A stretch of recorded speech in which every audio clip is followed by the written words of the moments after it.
नमस्कार, देवभूमि चैनल में आपका स्वागत है।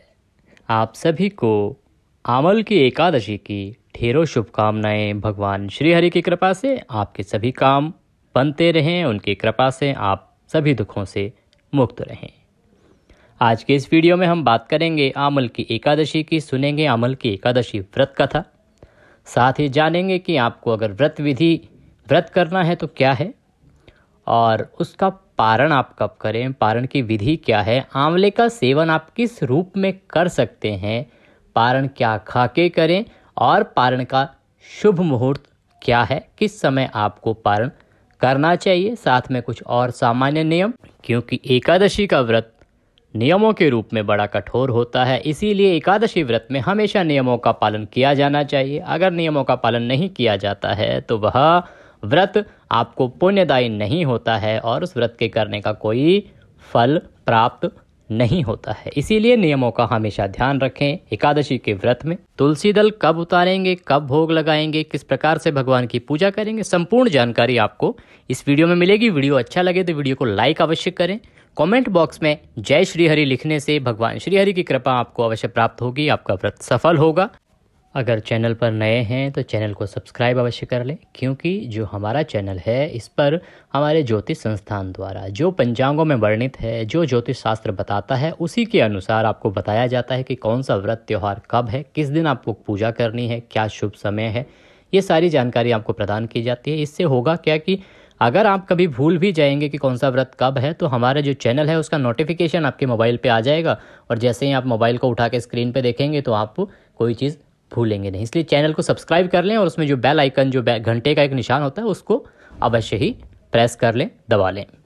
आइए बढ़ते हैं वीडियो की तरफ, बात करते हैं आमल की एकादशी की। आमल की एकादशी जो कि भगवान श्री हरि की एकादशी में सबसे महत्वपूर्ण है। इसकी विशेषता ये है कि इसमें आंवले के सेवन पर विशेष रूप से जोर दिया गया है, बल दिया गया है। आंवला एक ऐसा वृक्ष जो भगवान श्री हरि से उत्पन्न है और भगवान श्री हरि की कृपा हमेशा आंवले की पूजा करने वाले व्यक्ति पर होती है। आंवला एकादशी वाले दिन हमें आंवले का सेवन अवश्य करना चाहिए, आंवले की पूजा करनी चाहिए, दीप दान करना चाहिए, परिक्रमा करनी चाहिए। व्रत कब करना है इससे पहले आपको बताएं कि व्रत की विधि क्या है। देखिए, सुबह ब्रह्म मुहूर्त में उठ जाएं। ब्रह्म मुहूर्त का समय होता है 4:30 से और 5 बजे का। अगर आप ब्रह्म मुहूर्त में नहीं उठ सकते हैं तो अवश्य ही सुबह सूर्योदय से पहले उठ जाएं। स्नान आदि करने के बाद सूर्य को जल दें। सूर्य को जल देने के बाद आपका जो पूजा स्थल है, मंदिर है, वहाँ पर विराजमान हो जाएं। वहाँ अगर मंदिर में पहले से ही भगवान सत्यनारायण, भगवान विष्णु की कोई प्रतिमा या मूर्ति है तो उत्तम है, अन्यथा आप एक चौकी लें, उस पर हो सके तो पीला वस्त्र बिछाएं और उस पर थोड़े पुष्प रखें। उसके बाद भगवान को आसन देते हुए भगवान श्री हरि की कोई तस्वीर या प्रतिमा वहाँ पे रखें। उनको स्नान कराएं। स्नान कराने के लिए या तो लोटा लें, लोटे में जल लें, उसमें गंगाजल मिला लें और उससे सांकेतिक स्नान कराएंगे, थोड़े छींटे दें, फिर भगवान को साफ़ करें, कुमकुम रौल आदि का तिलक लगाएं, पुष्प और पुष्पमाला पहनाएं, खुले फूल हैं फूल अर्पित कीजिए, घी का दिया जला के, धूप दीप दिखा के भगवान को प्रणाम करें। प्रणाम करके अपना संकल्प करेंगे व्रत का कि हे भगवान श्री हरि, आज के दिन अपना नाम लीजिए। अपना नाम लेके अपना गोत्र, जिस स्थान पर आप उस समय बैठे हैं वहाँ का मकान नंबर, क्षेत्र का नाम, प्रभु आज मैं आंवला एकादशी का व्रत करने का संकल्प करता हूँ या करती हूँ। अमुक उद्देश्य, जिस भी किसी उद्देश्य की पूर्ति के लिए आप वो व्रत कर रहे हैं, उस उद्देश्य को दोहराएं। आप प्रभु हमें इतनी शक्ति दें कि हम यह व्रत सफलतापूर्वक कर पाएँ और इसे स्वीकार करें। इस प्रकार से भगवान श्री हरि के चरणों में वह संकल्प छोड़ दें।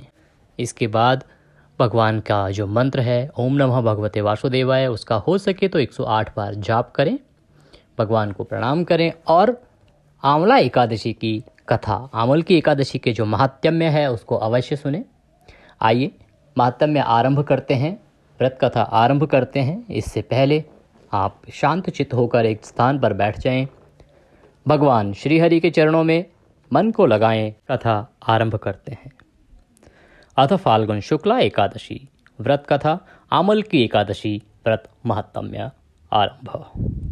मानधाता बोले कि हे वशिष्ठ जी, यदि आपकी मुझ पर कृपा है तो ऐसे व्रत की कथा कहिए जिससे सभी का कल्याण हो और मेरा कल्याण हो।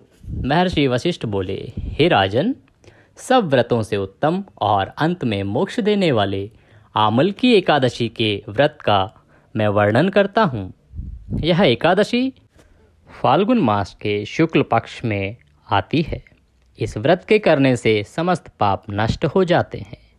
इस व्रत का फल 1000 गौदान के फल के बराबर होता है। अब मैं आपसे एक पौराणिक कथा कहता हूँ, ध्यानपूर्वक सुनिए। एक वैदिश नाम का नगर था जिसमें ब्राह्मण, क्षत्रिय, वैश्य और शूद्र चारों वर्ण आनंद के साथ रहते थे। उस नगर में सदैव वेद ध्वनि गूंजा करती थी तथा पापी, दुराचारी और नास्तिक उस नगर में निवास नहीं करता था।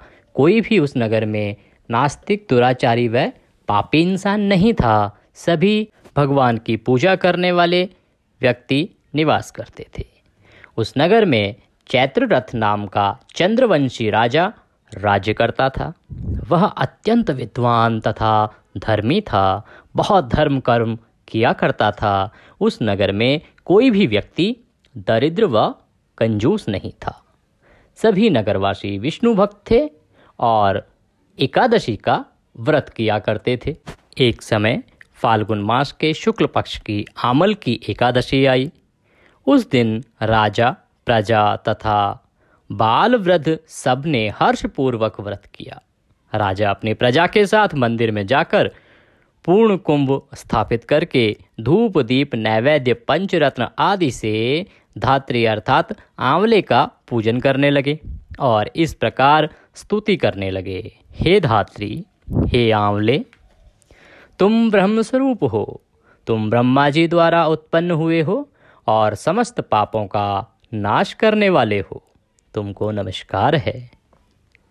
अब तुम मेरा अर्घ्य स्वीकार करो। तुम रामचंद्र जी द्वारा सम्मानित हो। मैं आपकी प्रार्थना करता हूँ, अतः आप मेरे समस्त पापों को नष्ट करें। उस मंदिर में सबने रात्रि को जागरण किया। रात के समय वहाँ एक बहेलिया आया जो अत्यंत पापी और दुराचारी था। वह अपने कुटुंब का पालन जीव हिंसा करके किया करता था। भूख तथा प्यास से अत्यंत व्याकुल वह बहेलिया इस जागरण को देखने के लिए मंदिर के एक कोने में बैठ गया और विष्णु भगवान तथा एकादशी महात्म्य की कथा सुनने लगा।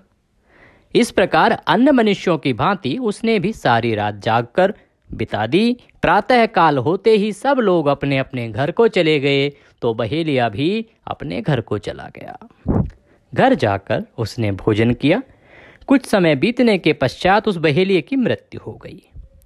मगर उस आमल की एकादशी के व्रत तथा जागरण से उसने राजा विदुरथ के घर जन्म लिया और उसका नाम वशुरथ रखा गया। युवा होने पर वह चतुरंगिणी सेना के सहित तथा धन धान्य से युक्त होकर 10,000 ग्रामों का पालन करने लगा।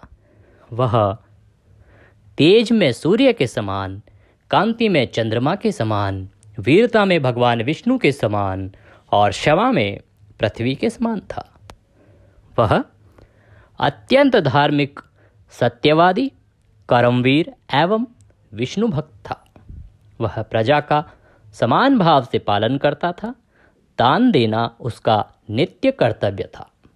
एक दिन राजा शिकार खेलने के लिए गया। दैव योग से वह मार्ग भूल गया और दिशा ज्ञान न रहने के कारण उसी वन में इधर उधर भटकने लगा और थककर वन में एक वृक्ष के नीचे सो गया। थोड़ी देर बाद पहाड़ी म्लेच्छ वहां पर आ गए और राजा को अकेला देख मारो मारो शब्द करते हुए राजा की ओर दौड़े। म्लेच्छ कहने लगे कि इस दुष्ट राजा ने हमारे माता पिता, पुत्र पौत्र आदि अनेक संबंधियों को मारा है तथा देश से निकाल दिया है, अतः इसको अवश्य मारना चाहिए। ऐसा कहकर वे म्लेच्छ उस राजा को मारने दौड़े और अनेक प्रकार के अस्त्र शस्त्र उसके ऊपर फेंके। वे सब अस्त्र शस्त्र राजा के शरीर पर गिरते ही नष्ट हो जाते थे और उनका वार पुष्प के समान प्रतीत होता था।